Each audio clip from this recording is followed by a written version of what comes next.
ガーリングがロックスを終わらせる。ガープが刑務所から息子を救出。皆さんこんにちは、私はシレンナです。長い2週間がようやく終わり、ワンピース第1166話速報が公開されました。タイトルはガーリングがロックスを殺です。関東カラーは麦わらの一味が甘い焼き芋を食べているところです。今回の物語はゴッドバレー事件の結末です。まず最も驚くべき点はガーリング星がロックスにとどめの一撃を与えたことです。いわゆるゴッドバレーの王者とは漁夫の利を得たに過ぎなかったのです。ガーリング星のすでに崩壊していたイメージはこれによりさらに悪化しました。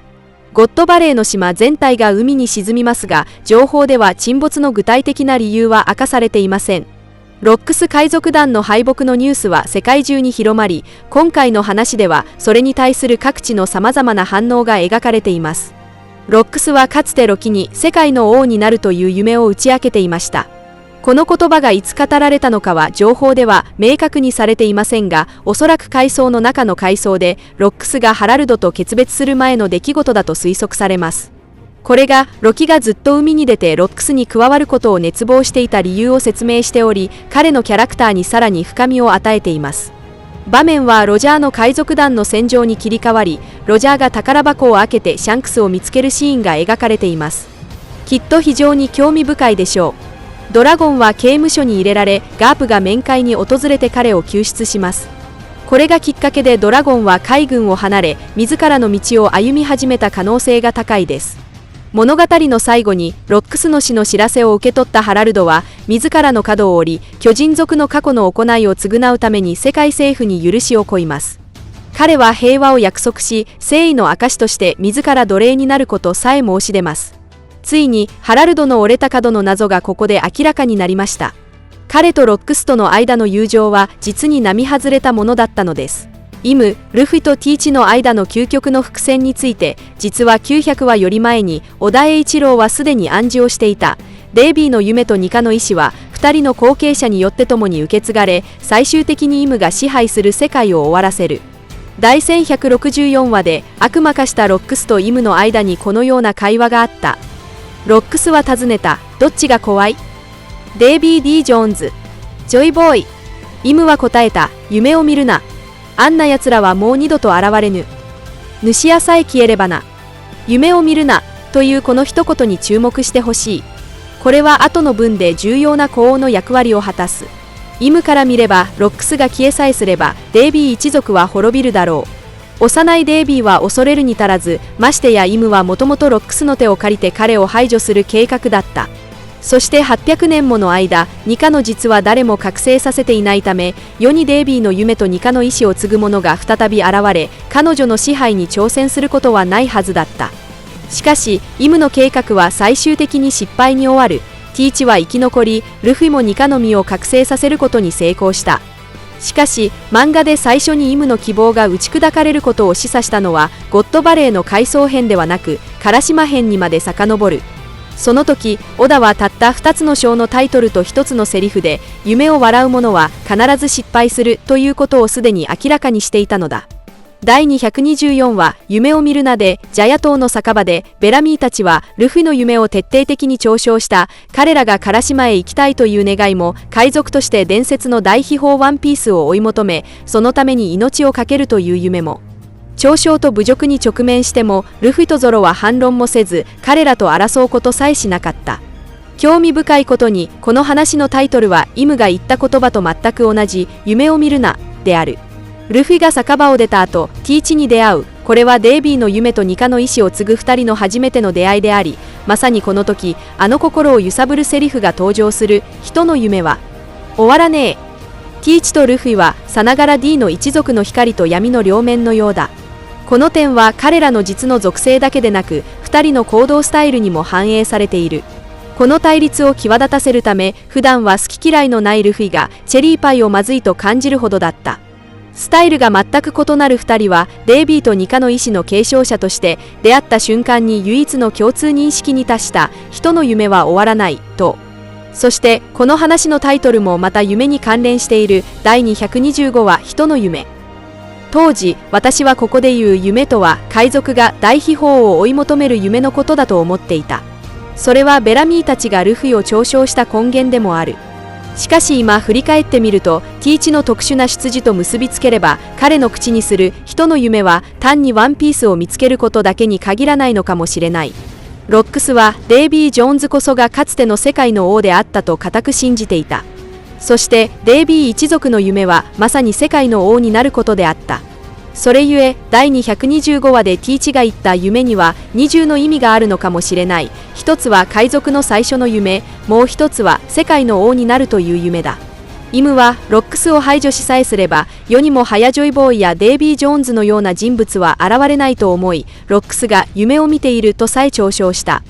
しかし彼女が予期しなかったのは、まさしくこの彼女が軽視した夢がデイビーとニカの意志をそれぞれ受け継ぐ2人を生み出し、最終的に彼女が支配する世界を覆すことになるということだ。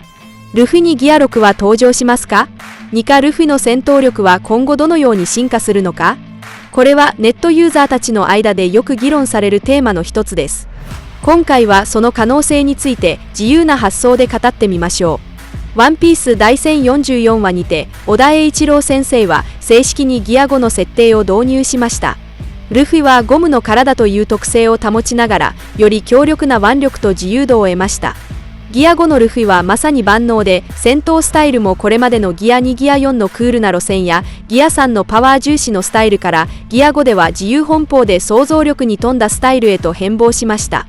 戦闘にはトムとジェリーや伝統的なカートゥーンへのオマージュが多く見られ、まるで次元の壁を越えたかのような錯覚を覚えるほどです。これは他のすべてのワンピースキャラクターとは一線を画す非常にユニークな悪魔の実の能力です。まずは基本的な戦闘面から考えてみましょう。ギア4がバウンドマン、タンクマン、スネークマンなどの形態を開発したように、ギア5にもさらなるバリエーションがあるはずです。例えば現在のゴムの巨人は実質的に巨大化形態の一つです。ギア5発動時には強力な覇気が伴いますが、将来的には前任者であるジョイボーイを参考にしながら覇王色の覇気の境地をさらに高め、覇気をより深くギア5に融合させたより強力な形態を開発するかもしれません。たとえそれがギア6と名付けられなくても。さらにギア5には周囲の環境を同化するという特殊な設定があります。力を発揮する際には島や海さえも影響を受けることがあり、この力がさらに進化すれば空間そのものが歪むような現象が起きても不思議ではありません。グラグラの実でさえも霞んでしまうほどです。もしゴムの同化能力とゴムで物を作り出す能力を組み合わせて使えば、まさにやりたい放題で、誰が相手でも手も足も出ないでしょう。キサルとサターンがルフィにペシャンと潰されてダーツのようにブンブン振り回されて放り投げられるシーンは、これからアニメで登場する名シーンの一つだ。ギア5のルフィは確かに戦闘面で非常に強力ですが、この能力の真の強さは戦闘だけにとどまりません。それは太陽の神ニカの力を象徴しているというより特別な意味を持っています。現在のところ太陽の神ニカは伝説上の古代人の名に過ぎず、ルフィ自身もその秘密を知りません。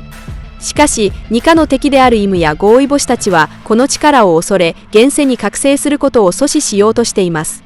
考えてみてください。世界の実権を握るイムがただの4スベロギレベルの海賊をここまで恐れるでしょうか？明らかにギア5にはさらに驚異的な潜在力が秘められており、ルフィの現在の開発度はまだに 10% にも満たないのかもしれません。その中で最も重要なのが未だ謎に包まれている解放のドラムです。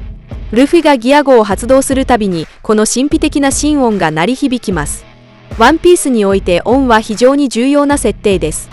初期に登場した見聞色の覇気、中期に明かされた万物の声を聞く力、そして現在の後期に登場した解放のドラム、いずれも音に関わる力です。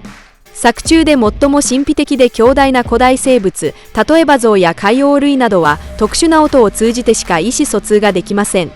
この力を持つ者は極めて稀で、いずれも物語の鍵を握る人物です。レイリーはルフィに見聞色を訓練した際、彼は生物の感情を感知することに長けていると評価した。実際、初期に犬のシュシュと出会った時からルフィはその特質を発揮していた。彼と生物との間のつながりは他に類を見ないようであり、この能力はウオニン島で海洋類に遭遇した際に完全に明らかになった。ルフィは確かに彼らの声を聞くことができたのだ。その後ゾウでは彼はゾウ主の呼び声を聞いた。